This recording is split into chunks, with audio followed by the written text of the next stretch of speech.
pouvez être sûr que ce ne sera pas le même temps qu'on passera là-dessus. Alors un port ne peut pas fonctionner sans les dockers, on en a parlé à l'entame de cet entretien. Et cette profession est donc très syndiquée, ils ont plusieurs revendications, dont le salaire. On va le voir, on le voit dans le documentaire. Alors pourquoi est-ce une profession aussi sensible à gérer? Les dockers sont des employés d'entreprise. Ils ne sont plus des contractuels comme ils sont. Ils sont des permanents d'entreprise. Maintenant, il y a un petit pool. Quand il y a un pic d'activité, ces entreprises vont puiser là-dedans. Donc ce n'est plus une stock de 8000 personnes comme nous l'avons ici aujourd'hui.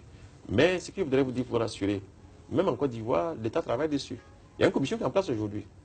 Avec même le docker. Et Dieu merci, les dockers, nos dockers, responsables qui sont, ont décidé qu'on aille dans ce sens-là. Que l'État aille dans le sens où les dockers seraient des permanents d'entreprise. C'est-à-dire des salariés? Ou des salariés d'entreprise. Mais là, parce que... Des salariés des manutentionnaires. Parce que c'est les manutentionnaires qui les emploient. Vous savez, le docker, c'est les manutentions du SAMPA. SAMPA, qui est le syndicat des entreprises de manutention du port d'Abidjan. C'est eux qui sont les employés des dockers. Donc, les réformes qui ont été faites ailleurs, ces entreprises-là ont un nombre tampon de dockers pour leur activité de tous les jours. Mais quand ils ont un surplus d'activité, il y a un bureau qui a moins de personnes où ils vont puiser. Et c'est des contractuels. Mais aujourd'hui, dans l'état actuel des choses, les dockers sont des contractuels permanents. Vous comprenez l'état d'esprit? Contractuel permanent, il y a la peur du lendemain. Voilà, c'est sûr que ça induit des émotions qui ont parfois conduisent à des comportements pervers.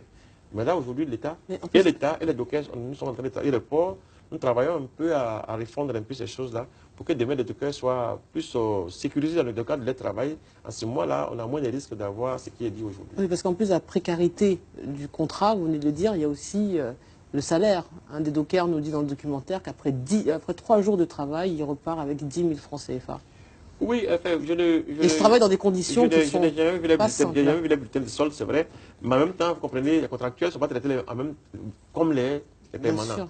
Même le permanent, disons même peut-être que même si son salaire net n'est pas élevé, mais c'est sûr qu'il a les garanties, il a la sécurité sociale, il a des choses derrière lui, il a une retraite qui lui est assurée. C'est un moyen de mal. Mais effectivement, se trouver dans une situation de précarité perpétuelle, c'est clair que ça ne rassure personne.